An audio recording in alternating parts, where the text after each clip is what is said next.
All right, thank you for staying with us. We're back from the break now. Let's get into our discussion. We have been shifting and shifting and shifting. Now we're ready. Joining us from Abuja studio is the head of publicity of the People's Democratic Party, Chinwe Norom. Chinwe, good morning. Good morning. All right, nice to have you. You look good. Now, let's get into this issue right now. Why is River State... Thank you. Why is River State always in the news for the wrong political reasons when it comes to election? Can you give us a background? Well, I wouldn't want to key into the idea that it's for wrong political reasons.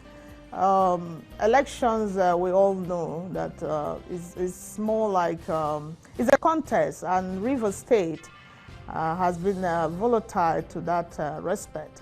But I must state categorically that the state is a PDP state. No matter at any time that you have to jump to any political leaning, it is still a PDP state. So the only thing that is causing trouble there is the fact that we have always said that over time, that the government, the ruling government is not allowing free and fair elections. If they will do so, I'm not sure that the spate of crisis we're having in that state will continue. All right, so if you say that River State is not in the news for the wrong reasons, let me try and redirect. Why does election in River State leave so many casualties in its wake? Well, maybe this is more of an infancy. I said that it is so because we believe that the ruling government is complicating matters when it comes to elections in that state. And for a state that is home of PDP, members there will have to stand their ground to make sure that they are not shortchanged in the process of election. I think that is basically what goes wrong there, whereby the ruling government wants to win at all costs. Then the people, I said that it is so because we believe that the ruling government is complicating matters when it comes to elections in that state. And for a state that is home of PDP, members there will have to stand their ground to make sure that they are not shortchanged in the process of election. I think that is basically what goes wrong there, whereby the ruling government wants to win at all costs. Then the people, the mandate belongs to the people. They want to stand by the mandate. And to do that, you have conflicts. When the government at the center is doing everything to and complicates the matter and you want to stand your ground, can you walk us through some of these strategies to complicate matters so that we are on the same page in understanding why River State is always tension prone when elections come up? Can you take that question again?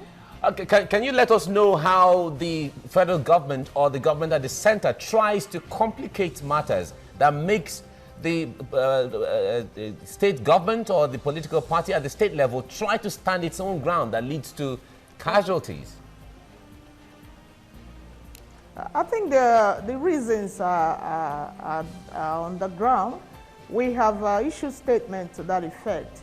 The spokesman, the chairman, over time, the governor of the state have complained that the police and other security agencies, to a large extent, are being used to frustrate elections in that state. So it's not like we're just coming out now to talk about that. All elections, there's this favor, or rather I would say that the security agencies favors the party at the center. And we believe that it's a directive coming down from the party at the center to make sure that they win at all costs. Even officers of that party have, over time, showed their level of desperation to capture that state. And it's no longer a hidden thing. Even in the last election a few days ago on Saturday, we saw some of the party agents were denied entry to polling units. And why is that? In an election that is democratic, all parties must be allowed to participate, and that is what democracy is all about. And let the people choose among the candidates whom they want. And if that is allowed, then we are a growing democracy. But whereby People are not allowed to vote at the polling units, to vote in the party of their choice and the candidate they want, then democracy is already losing its value, because it's about the people. Okay, but the APC will counter the argument and said you are the one using the police against the opposition in that state. I don't think such argument holds, because the police force is not a state police, it's a federal police. So even when they work at the state, they are deployed. They are not state police. So it's not possible to direct officers that are not under your control. So it's just an argument for the sake of it.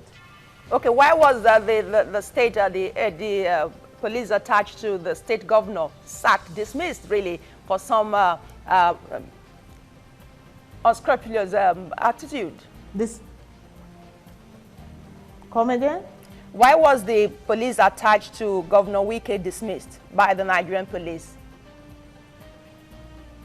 Exactly what I just stated a few minutes ago. They are withdrawn because they have a directive to be withdrawn, and they are not state police, like I said earlier, they're federal police. And for that reason, those who deploy them also have the right to call them off. Call them off the all right. That's what happened. Yeah, Chinwe, in this case, since the state government run by the People's Democratic Party don't have control over the police, so in your way of standing your ground, like you said earlier on, you resort to the use of thugs and cultists in the state? I'm not aware of the use of thugs. All right, so walk us through the reason why there is a clash sometimes that leads to the death of people, and now there's even arrest of some persons. Talk to us about that. Those clashes are clashes of political interest based on what is going on. Before I started, I did mention the fact that if the process will be allowed to go on the way it's supposed to be, being a democratic process, everybody playing by the rules of engagement, I'm not sure that such level of conflicts will arise. But it has to arise because people have to defend their mandate. So I don't think it's the use of thugs. These are electorates who knows where they belong and who they want to vote in. And to a large extent, you want to deny them that opportunity. And they have to resort to self-help by saying, hey, this is our state, this is our democracy, we are participating, so allow us to participate. So you would do that at the expense of the law? You do that at the expense of the law, Chinwe. You know what the Electoral Act says, Section 96 talking about violence. It's clearly stated there. You do that, you defend your mandate at the expense of the law. That means you don't have respect for the rule of law. Is that what you're saying? No, the rule of law is basically a democratic concept, so nobody will have to violate the law. But all I'm simply saying is that these clashes exist where the APC is trying to lord themselves over the process, and then the PDP electorates are saying, hey, let us exercise our franchise. So, no, I'm responding to the fact that you said PDP hired talks, and I said, no, I don't think so. I know so that the PDP did not hire talks, but this is about electorates, both of APC and PDP, trying to make sure that they are allowed to do the right thing. So the rule of law is what guides the democratic process, and it must be respected by all. And when we do so, I don't think we need to deal with issues of conflicts. All right, Chigwe, let's talk about the issue of voter enlightenment or voter education. We know that River State, when it comes to enlightenment of people, River State, amongst other states in Nigeria, at least is amongst the top states that are very enlightened. But when it comes to political activity, the way it is played out sometimes might seem otherwise. But tell us, how does the state or your political party, how does it enlighten its voters when it comes to preparation for election? Well, civic education in our evolving democracy, I must state here, not really about the PDP or any other party. political parties generally, we have not really done as much as we should do in enlightening the electorates towards their rights and what they need to do on elections. What goes on much more now is that of elitist enlightenment. It is high time that we have done that at the grassroots level in order to encourage the growth of democracy in this country. But again, no matter to the point that we are enlightened or the electors are enlightened, what is paramount is for political gladiators to understand that democratic tenets must be respected. Otherwise, we won't be able to deepen our democracy in this country.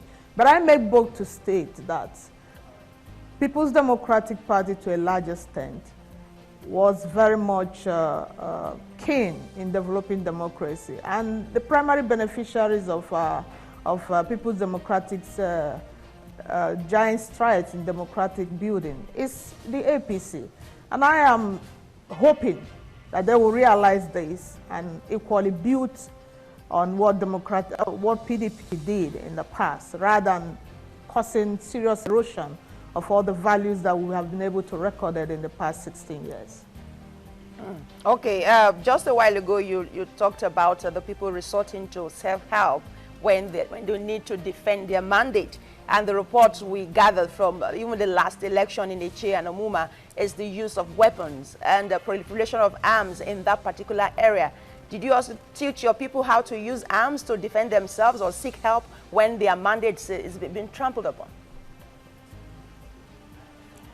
Again, let me also repeat that I said the issue of resorting to help is standing to make sure that your mandate is not taken away. So that doesn't mean that you have to carry arms, because causing bodily harm or people dying in the process of election, I don't think is part of what we should do as a people, because we are all our brothers. We should be all our brothers' keeper. When we die in the course of election, I don't think it's the right thing to do, whether you're for APC or PDP or for any other party for that matter. Again, the bottom line is allowing the rules of engagement to prevail. And when this happens, elections will no longer be war. What is going on now is where political parties view it from that point of this is war. It is not supposed to be war. If we play it by the rules, the electors will elect the right people they have in mind. It's about choice. It's about choice. If I have chosen Mr. A, you have chosen Mr. B, let us express our choice at the polls. And it should be free. It should be fair. It should be credible. And when we respect all these values of election, I don't think anybody needs to be harmed. All right. But what is going on and causing all this trouble is interference. Is interference. All right, Chingwe, let me put you on hold a little. Yes. Let's go on a break, and then we come back to dwell more on this. We've been talking with the head of publicity, PDP, Chingwe Norom from our Abuja studio. Stay with us right now. Right, if you're just joining us, you're watching TVC Breakfast. We've been talking about Rivers State. The state has been, when it comes to elections in there, from the general election in 2015, elections there were inconclusive, and they had to be a rerun election. After a rerun election, there were still part of them were still inconclusive. There had to be a supplementary election, and so on. So we have with us the head of publicity, the People's Democratic Party, Chingwe Norom, with us in our Abuja studio, talking about this. What are really the issues in Rivers State? What makes it very different from other political parties when it comes to elections and when it comes to violence, and that leads to inconclusive election and all of that? That's what we've been talking about since. Now, Chingwe, let's come to the issue of ideologies in here. Now, you said that, well, all political parties are supposed to have ideologies. So can we conclude that members of political parties who even go to vote don't understand what the ideologies of their political parties are? Well, it doesn't necessarily mean that, Because if you're a member of the party, despite the fact that the political parties are not very much engaged in civic education the way they should be engaged into it, you have your party's constitution. You should be able to arm yourself with one and understand what your party is all about. And talking about ideology in this country, yes, all political parties have what they represent. However, to a large extent, it's more like certain issues are generic in nature. But for whatever that is, whichever political party is aspiring to get into office is doing so to develop the nation. But the bottom line is statecraft. You want to make sure that you make contributions to infrastructural development. You want to make sure that the people get dividends of democracy. These are all, that's why I use the term generic in nature. It's all about development. But we all have what we represent as a political party. And if you are a member of a political party, which is free association in the first place, you are not compelled, you are not forced to come in. Then the basic thing for you to do is to understand, what does this people stand for? Is it what I stand for? Can I associate with them? Can I be a member? So these are personal questions any intending member of a political party must ask himself or herself before he or she joins. Otherwise, you get to be disappointed in the process if you don't understand it. So for now, let everybody know what he or she, what the party he or she wants to belong to stands for. It's a personal, the personal information you must arm yourself with, irrespective of civic education or not. Okay, so since talking about Rivers State, in your own opinion, you said PDP, Rivers State is a PDP state. How would you rate the, what scorecard will you give your party in that state in terms of development, according to you, and infrastructure and the welfare of the people? How would you rate your party in Rivers State? Very high, very high. If I'm to place a percentage on it, then maybe you'll be thinking it's because it's my political party. The People's Democratic Party have done a lot of job in that state in terms of development, and there are facts on ground to attest to that fact, that the People's Democratic Party has been ruling Rivers State and ruling it very well. So it's a home of PDP state. We are proud of the state. We're proud of the current governor as well. Governor Yeson Wike is doing his best to make sure that dividends of democracy get down to the people. All right, Chingwe, let's... And I'm very sure that the citizens of that state are not complaining. Okay, let's get into the leadership tussle in your political party. A lot of analysts have said that the PDP, with the Ali Modi Sharif faction and Ahmed Makarfi faction going and persisting and all of that, the PDP is laying foundation for its final collapse. What do you have to say about this? I don't think it's a foundation for collapse, but rather I would say that the party will emerge stronger from this crisis. Yes, we have feud in the party now. That is leadership feud, no doubt about that, just like you have stated it. We acknowledge the judgments that have come out of it. The first judgment from the Federal High Court was in favor of the National Caretaker Committee under Senator McCarthy, which was appealed by Senator Sharif, and on February 17, he got the majority judgment, though it was a dissenting judgment. It is a crisis, it's ongoing, but I know that the processes are on, the litigation processes are still on, because the Senator McCarthy-led group has filed appeal at the Supreme Court. And with that in place, it means it's not over, and that will not in any way amount to decimating the PDP, even though I must state that without external interference, this feud would have been over. We have, as a party, cried out to the public that the party at the center really wants to decimate the PDP because they are afraid of opposition, especially afraid of the People's Democratic Party, because they know this government to a large extent have not in any way performed.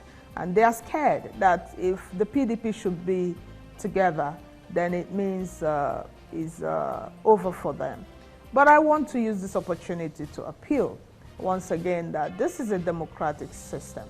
And the essence of having regular elections is for the electorates to exercise their choice. When one particular government is not, they feel is not performing, they will change the government. Just like PDP in 2015 lost election, not because it's not performing, but that is the perception. Mm-hmm. Okay. Otherwise, maybe it would have still won, all things being equal anyway. All right. Well, so that I is wonder, when you the say, problem the party is when you say it was just a, Chingwe, when you say it's just a perception, because you've laid the foundation, you say, but it's just a perception. But what gave rise to the perception in the minds of Nigerians in the first place?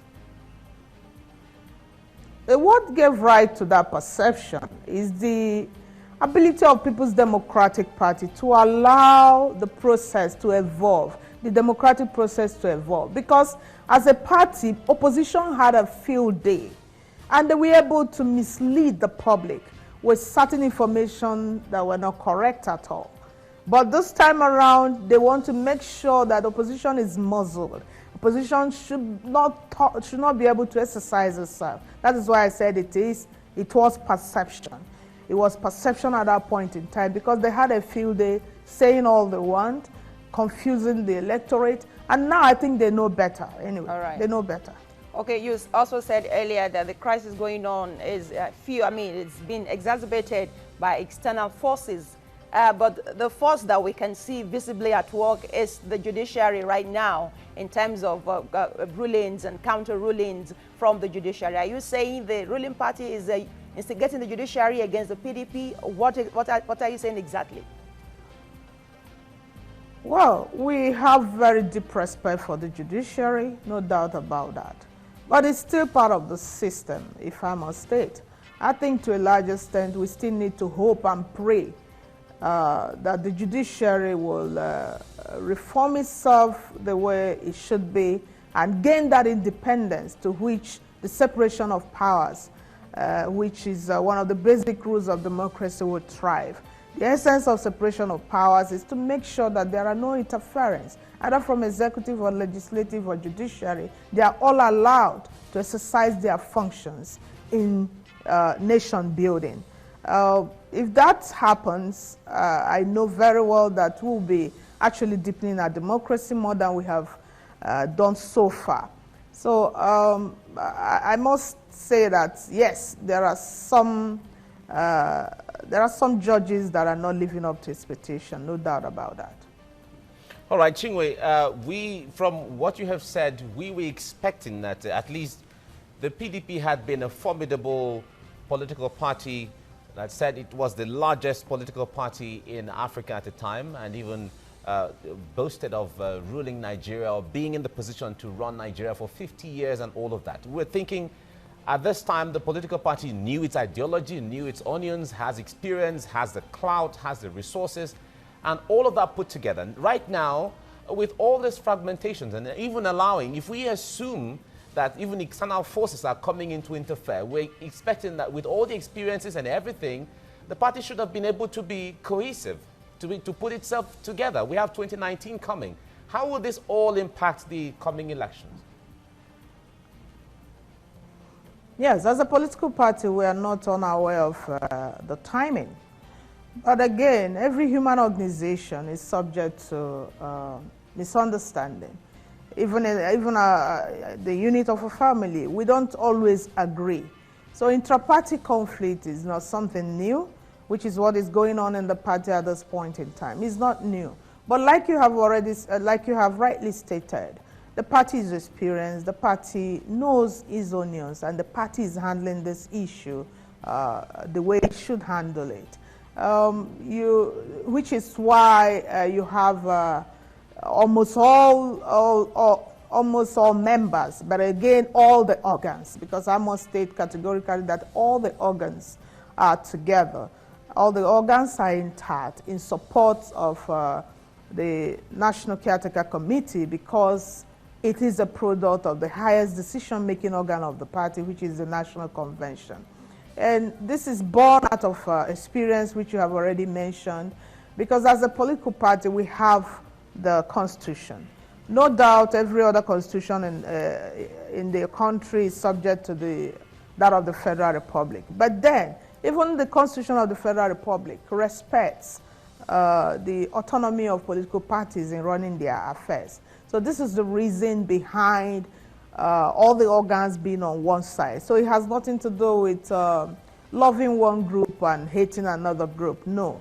And this is also the reason why they are saying, fine, the litigation processes are on. Let us have the Supreme Court judgment, make pronouncements on this matter so that we will know that we have gotten to the end of it. So it's not in any way to erode our foundation and then cause us to lose 2019, which is near the corner. Yes, the crisis has affected our outings in the past few months at Edo and Ondo, and we are very much aware of this fact, and the party leadership is working to make sure that the teaming membership of the party is not confused at this point in time. We're not sure. So it still remains, PDP still remains a national party, much more than any other registered political party, including the ruling APC. PDP is large. PDP stems in all the nooks and crannies of this country. All right, so pulling it out and wanting it to die, yes, will cause, would not really all go well for party politics and democracy. All right, in this Chinwe, country. thank you very much for your time. We have had lots of Nigerians saying that, well, the PDP has not been an opposition party before. It should go learn the ropes on how to be a good opposition in order to make the democratic process more robust. But thank you for... Maybe that's also responsible why many of them are defecting now from moving from PDP well, to... a lot of yes, things we to have say. not been in opposition Chinwe, before. thank you so much. Chinwe, thank you very much for your time. This is where we have to end the discussion right now. Thank you, Chinwe. Yeah, we're talking with the head of publicity PDP, Chinwe Norom from our Abuja studio. We're talking about PDP and some of the crisis there and how to get things right. Let's go on a break and we'll be back. But don't forget, top of the hour, over time for us to go for the news update. Stay with us.